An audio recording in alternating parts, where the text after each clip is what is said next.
Okay, we're back. This is Stats189. We're looking at review 3. This is page 2.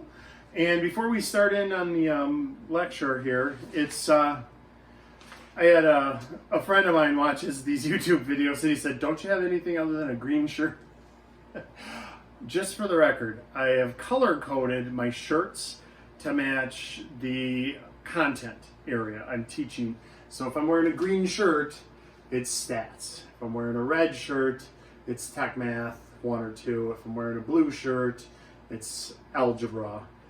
A black shirt, pre-algebra. So I do own other shirts that aren't green.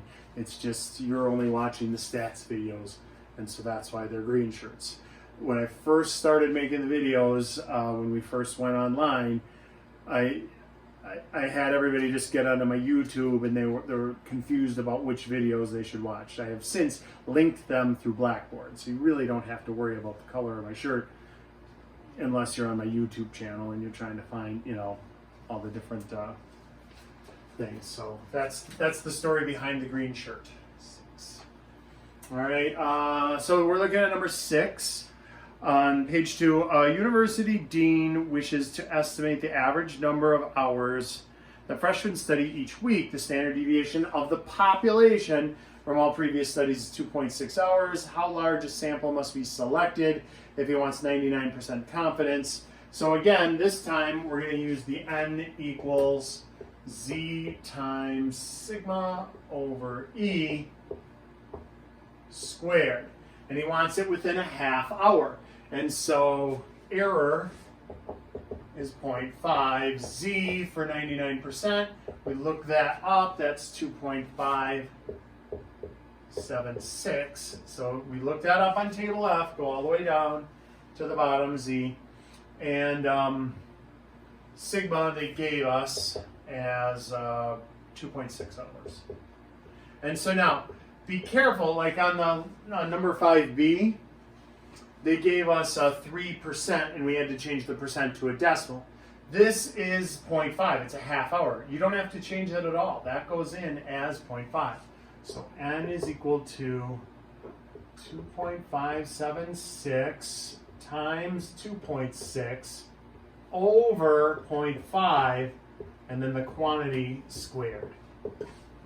So you're going to pop that into your calculator. If you do just the innermost stuff, if you do this, 2.576 times 2.6 divided by 0.5, you get 13.3952. But then we still have to square that result. So that number times itself gives you 179.43. And then we'll bump that up to 180. So now, even if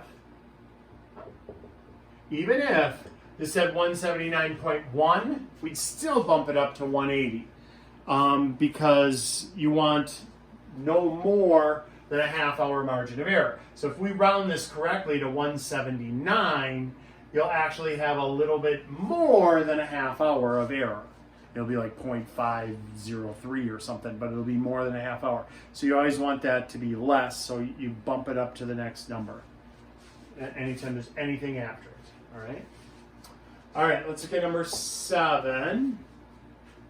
Number 7 is a little trickier. Oh, you know what? I need the board for number 7. So let's look at 7. That is building a confidence interval for variance or standard deviation. We have to use a chi-square distribution, which is not a symmetric distribution, which makes it a little harder to use than the other ones that we've done. So number 7, let's take a look. We've got this formula, n minus 1 s squared, the variance, divided by the chi-square for the right side. Okay, and that's all under a square root. And then that's less than sigma, which is less than. So there isn't a margin of error here. We use,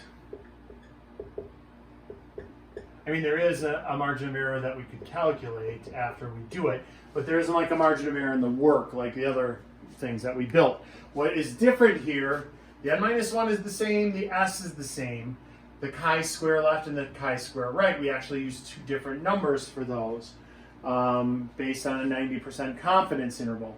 And so when you're doing chi-square, it's a non-symmetric, it's skewed. The chi-square distribution looks like that, so it isn't even Steven, so there isn't a chart for you to use. Like, we don't use the F table for that, table F. We use the next table, I think it's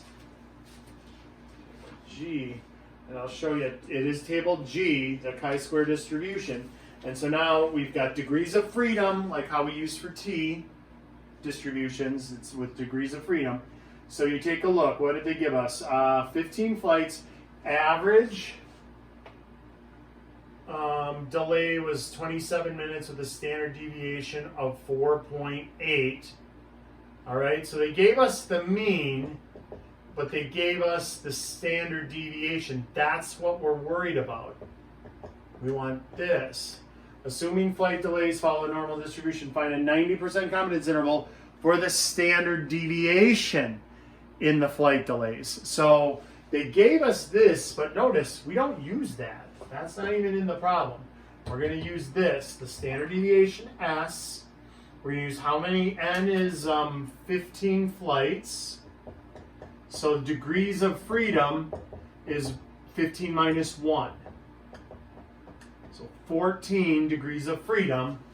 And we're going to use that on the chart. I'll explain how to do that on the chart. And they want 90% confidence. So now look.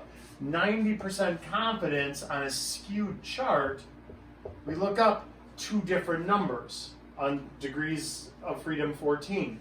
So we're going to look up the degrees of freedom for, now look, if 90% is there, that leaves 10% left over. We divide that evenly into two pieces, that's 5% and 5%. So 5% goes there, 5% goes there. That means for a 90% confidence interval, on our chart, we look up 0.05 and 0.95. And because it's skewed, it's actually like this. That's 0.95 and that's 0.05. All right? So degrees of freedom for of 14, and I'll show you on the chart in a second here. The chi-square, and again, I write out the word chi-square because the shorthand for it looks like this. Well, this, a lot of students think they have to square that number. It isn't. It's shorthand. It's an awful label for that. They should always use the words chi-square or abbreviations. So I've already looked them up, but I will show you 6.571 and chi-square 23.685. So this is actually the 5%. This is actually the 95%. All right? And so a lot of students are like, oh my God, this is so confusing. And they are right, but they're like, I don't know which one goes under which one. Well, yeah, you kind of do. Whatever the bigger number is, that's going to go on the left side. Whatever the smaller number is, that's going to go on the right side for the denominator. Because when you divide by a bigger number, you get a smaller overall value. So it's jives with the less than. All right? So let's take a look at how to look these up. So here, let me put in everything else. Show you the work for this. So we take the square root, n minus 1, that is 15 minus 1, so that's 14 times 4.8 squared divided by, and that's the number we have to look up on our chart, is less than sigma, which is less than the square root of 14 times 4.8 squared divided by, and again, we're going to look up that number on our chart. So let's go ahead and look those numbers up on the chart. It is the chi-square distribution. And when we look at this, that is table G, okay, chi-square. Here are the degrees of freedom. It says right there, degrees of freedom, and you follow it down until 14, all right?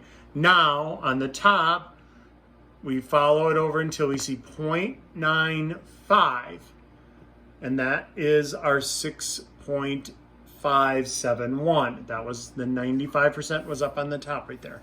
We followed it down to 14. All right?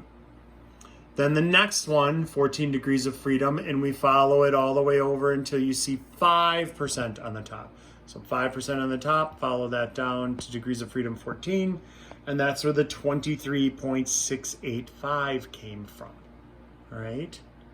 So you write those numbers down, and then deciding which one goes here and which one goes here. They have right and left there, but you could just always say, well, whatever the bigger value is going to go on this side. And whatever the smaller value is, that's going to go on that side.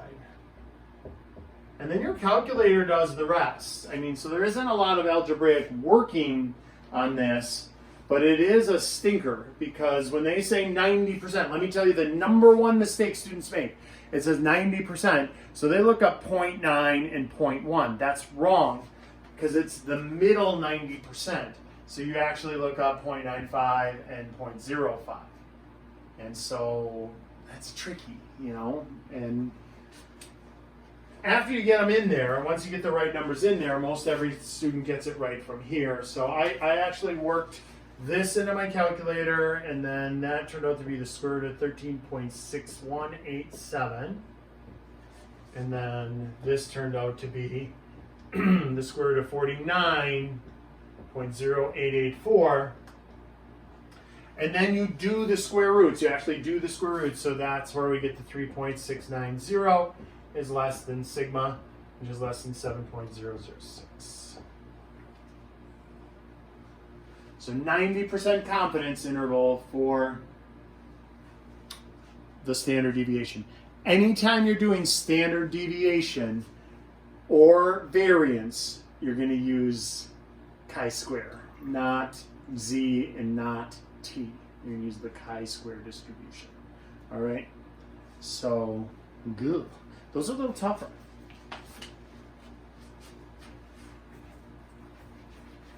All right, so let's take a look at the next one. A survey of 90 families showed 40 owned at least one tablet. I don't think they're counting phones as tablets. I think there's a lot of phones out there. So these are like iPads or whatever, and this is an older data set anyway. Find a 95% confidence interval of the true proportion of the families who own at least one tablet. So this is just like what we already did. I'll do this one kind of quick here. Number 8. I'll put down the formula again, but we've already used this formula. P hat, Q hat over N is less than P is less than P hat plus Z. P hat, Q hat over N. So the thing with this, let's see, N was 90. So P hat is 40 90ths, which is 0.444. Go to thousandths place. Q hat then is 1 minus 0.4444, 0.556. And then for 95% confidence, you go down to Z, and it's 1.960 again. And now it's just plug and chug. So this is identical to the problem that we've already done on page 1. So just different numbers. So let me pop these in. 1.96 square root 0.444 times 0.556 divided by 90. That is less than P, which is less than 0.4444 plus the margin of error, which is this, is the margin of error. So you calculate that, that's about 10%, 444 minus 0.10265 is less than P is less than 0.444 plus 0.10265. So I don't want to tell you too much, but it's unlikely you're going to have 2 of these exact same problems on the test.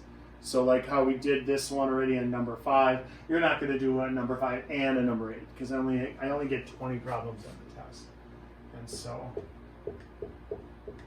you're not going to see this kind of redundancy. So either this one will be on the test or like one like number 5 will be on the test, but it won't be both. All right? Okay, let's look at the next one. Yeah, you know what? That's 15 minutes. I'll do the next page as on the next video. So here, we'll take a little break.